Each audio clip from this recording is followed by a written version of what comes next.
എഴുന്നേറ്റ്. എന്താ പേര്? വിജിത. എന്നെ കർത്താവ് കാണിക്കുന്നത് നീ ഭയങ്കര ഭാരപ്പെട്ട് തകർന്ന് നിൽക്കുന്നൊരവസ്ഥ കർത്താവിനെ കാണിക്കും. പരിശുദ്ധാത്മാവ് എന്നോട് പറയുന്നു, നിന്റെ സ്ഥിതിക്കൊരു മാറ്റത്തെ വരുത്താൻ നീ യേശുവിനോട് ചേർന്ന് നിൽക്കാൻ തയ്യാറാണെങ്കിൽ നിന്റെ സ്ഥിതിയെ തന്നെ ദൈവം മാറ്റാൻ പോവാന്ന് പറയാൻ. നീ ഇപ്പം താമസിക്കുന്നിടത്തുനിന്ന് തന്നെ ദൈവം നിന്നെ മാറ്റും. ഇങ്ങനെയുള്ള മീറ്റിങ്ങിനൊക്കെ ആദ്യമായിട്ടാണോ വരുന്നത്? നേരത്തെ ഇവിടെ വന്നിട്ടുണ്ടായിരുന്നു? വിജിത, പരിശുദ്ധാത്മാവ് എന്നെ കാണിക്കുന്നു, നിന്റെ കൈയൊക്കെ ഒഴിഞ്ഞിരിക്കുന്ന കാണിക്കുന്നു. ഇതിനെ മാറ്റണോ? തോട്ടിൻകരയിലെ ജീവിതം മാറണോ അവിടുന്ന്? അതോ തോടിൻ്റെ കരയിൽ ജീവിക്കണോ? എന്നോട് കർത്താവ് പറഞ്ഞു, നീ ഭയങ്കര വേദനിച്ച ഇവിടെ നിൽക്കുന്നത്, നല്ലവണ്ണം വേദനിച്ചാ നിൽക്കുന്നത്. ഇങ്ങനെയുള്ള പ്രാർത്ഥനകൾക്കൊക്കെ വരാൻ വലിയ താല്പര്യമാണ്, പക്ഷെ നല്ലവണ്ണം വേദനിച്ചാ നിൽക്കുന്നത്. കർത്താവ് എന്നോട് പറയുന്നു, ഈ വർഷം തീരുന്നതിനിപ്പുറം നിനക്കൊരു പേപ്പർ വർക്ക് സർക്കാരിൻ്റെ ഭാഗത്തുനിന്ന് കിട്ടുമെന്ന് എന്നോട് കർത്താവ് പറയുന്നു. 2 കാര്യങ്ങളിൽ കിട്ടും. ഒന്ന്, നിന്റെ വീടുമായി ബന്ധപ്പെട്ട ഒരു പേപ്പർ നിനക്ക് വേണ്ടി കർത്താവ് തയ്യാറാക്കും. 2, ഒരു ജോലിയുമായി ബന്ധപ്പെട്ട് ദൈവം അതിൻ്റെ അകത്തൊരു മിറക്കിൾ നിനക്ക് ചെയ്യുമെന്ന് കർത്താവിനോട് പറയുന്നു. നീ ഇപ്പം താമസിക്കുന്ന വീടിൻ്റെ അകത്ത് ദൈവം നിന്നെ മാറ്റും. കർത്താവ് എന്നെ കാണിക്കുന്നു, 1-2 മരണഘട്ടത്തിൽ നിന്ന് നീ കടന്നാ വന്നത്. 1, 2 അല്ല, അതൊക്കെ മേലെ കടന്നാ നീ ഇവിടെ വന്നത്. പക്ഷെ പരിശുദ്ധാത്മാവ് എന്നോട് പറയുന്നു, നീ എവിടെ തകർന്നോ അവിടെ ദൈവം നിന്നെ മാനിക്കും. ഒരു മരണവുമായി ബന്ധപ്പെട്ട് നിന്റെ അകത്തൊരു തകർച്ച ഉണ്ടായി. ആ മരണം നിന്റെ പിതാവിൻ്റെ മരണമാണ്. നിന്നെ തകർത്തു, സകല പ്രതീക്ഷകളും ഇല്ലായ്മ ചെയ്തു.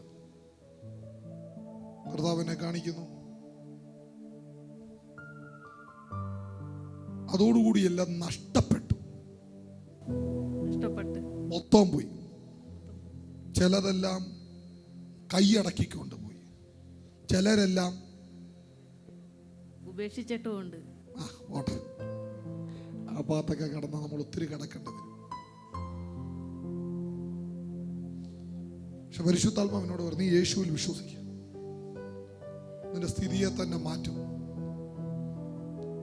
നിന്റെ വിവാഹം കഴിഞ്ഞ് മക്കള് 2 പേരും. പുള്ളിയുടെ പേര് വിശാഖ്. കർത്താവിനോട് പറയുന്നു, ആ സ്ഥിതിയെ, അവൻ്റെ സ്ഥിതിയെ ദൈവം മാറ്റുമെന്ന് എന്നോട് പറയുന്നു. ഈ ഭാഗങ്ങളെല്ലാം മാറും. ഒറ്റപ്പെട്ടാ നിൽക്കുന്നത്, ആരുമില്ല സഹായത്തിന്, ഓടിയെത്താൻ പോലും ആരുമില്ല. തെറ്റൊന്നുമല്ല ചെയ്തത്, പക്ഷെ സ്വന്തമായിട്ടെടുത്ത തീരുമാനം, ഈ തീരുമാനത്തിൻ്റെ പുറത്ത് കർത്താവിനോട് പറയുന്നു, നീ യേശുവിനെ പിടിവിടരുത്, ധൈര്യത്തോടെ പോക്കും, ലൈഫ് ചേഞ്ച് ആവും. ഞാൻ കാണുന്ന കാഴ്ച പറയാം. നിന്റെ 13ാമത്തെ വയസ്സിൽ നിനക്കുണ്ടായ ഒരു ഇൻസിഡന്റ് നിന്റെ പിന്നാലെ നിൽക്കുന്നതിന് പരിശുദ്ധാത്മാവിനോട് പറയുന്നു, ഇന്ന് അതിനെ ദൈവം എടുത്ത് കളയാൻ പോവാന്ന് പറയുന്നു. നിന്റെ 17ാമത്തെ വയസ്സിൽ നിന്നെ തകർക്കാൻ ശ്രമിച്ച ഒരു ഇൻസിഡന്റ് അതിനെ ദൈവം എടുത്ത് മാറ്റുമെന്ന് പറയുന്നു. നിങ്ങളുടെ വീട്ടിൽ ഒന്നിനോടൊന്ന് കൂട്ടിമുട്ടിക്കാൻ പറ്റത്തില്ല.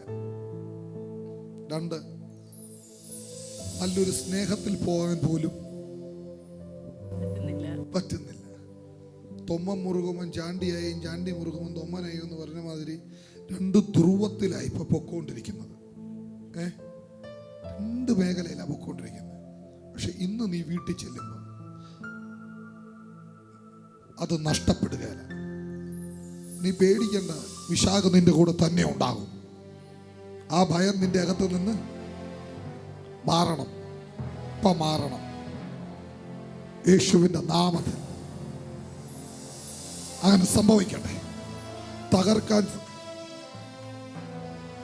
ആത്മഹത്യ പ്രവണത ശരിയല്ല.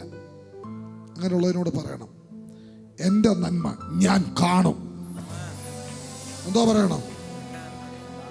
ഞാൻ ഞാൻ കാണും. എൻ്റെ നന്മ, ഞാൻ കാണും. എൻ്റെ ഭർത്താവിൻ്റെ നന്മ ഞാൻ കാണും. എന്നെ കർത്താവ് കാണിക്കുന്ന ഒരു കാഴ്ച പറയാം. നിന്നെ ദൈവം ആ ഏറിയയിൽ നിന്ന് വേഗം മാറ്റും. വേഗം ഒരു വീട് പണി നടക്കുന്ന കർത്താവ് എന്നെ കാണിക്കുന്നു. ഇതുപോലെ തന്നെ ഒരു തോടിൻ്റെ കരയുമായി ബന്ധപ്പെട്ട ഒരു സ്ഥലം കർത്താവ് എന്നെ കാണിക്കുന്നു. അവിടെ നിനക്കൊരു വീടിനെ ദൈവം സെറ്റിൽ ചെയ്യുമെന്ന് എന്നോട് പറയാൻ പറയും. തോടിൻ്റെ കരയ്ക്ക് തന്നെ വരും, അവിടെ ദൈവം സെറ്റിൽ ചെയ്യും. തീർന്നില്ല ആ കേസ്. ആ പുള്ളിക്കാരിയിൽ നിന്ന് വന്ന എല്ലാ നീ അധികം നാൾ വാഴത്തില്ല എന്ന് പറഞ്ഞ് വെല്ലുവിളിച്ചതിനെ ഇവിടെ വെച്ച് ബ്രേക്ക് ചെയ്യുന്നു. കർത്താവിൻ്റെ കരം അത്ഭുതകരമായിട്ട് ചലിക്കട്ടെ, ചലിക്കട്ടെ. യേശുവിൻ്റെ നാമത്തിൽ തന്നെ, യേശുവിൻ്റെ നാമത്തിൽ തന്നെ. ആ വയറ്റിലോട്ട് കൈവച്ചോ. ഇവിടെ എന്തോ തകരാറുണ്ടല്ലോ, അവിടെ എന്തോ ഉണ്ട്.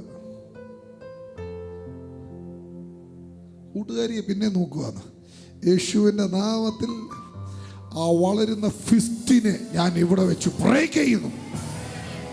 ആ മുഴ പോലെ വരുന്നതിനെ ഇവിടെ വെച്ച് ബ്രേക്ക് ചെയ്ത് മാറ്റുന്നു. കർത്താവിൻ്റെ കരം ചലിക്കട്ടെ. യേശുവിൻ്റെ നാമത്തിൽ തന്നെ ധൈര്യത്തോടെ പോയി. കർത്താവ് കൂടെയുണ്ട്. വീണ്ടും പറയാം, കർത്താവ് കൂടെയുണ്ട്. പതറരുത്. എല്ലാ ആഴ്ചയിലും നിന്റെ മനസ്സിൽ കിടക്കുന്ന 3-4 സംശയങ്ങളിൽ ഒന്ന്, സംശയം ശരിയല്ല. ഒന്ന്, എന്ത് ശരിയല്ല? സംശയം. നിന്റെ ഭർത്താവ് നിന്നെ ഉപേക്ഷിച്ചെങ്ങും പോവുകയില്ല. ഒന്ന്. 2, അയാൾക്ക് നിന്നോട് ഒരു സ്നേഹക്കുറവും ഇല്ല. എന്തോ മനസ്സിലായി? സ്നേഹക്കുറവില്ല. ആരും ശത്രുക്കളായിട്ട് നിനക്ക് ഇനി ഇല്ല. ഉള്ളതിനെ ഇവിടെ വെച്ച് കട്ട് ചെയ്ത് വിട്ടിട്ടുണ്ട് കേട്ടോ. കർത്താവ് അനുഗ്രഹിക്കട്ടെ. പോയിരുന്നു.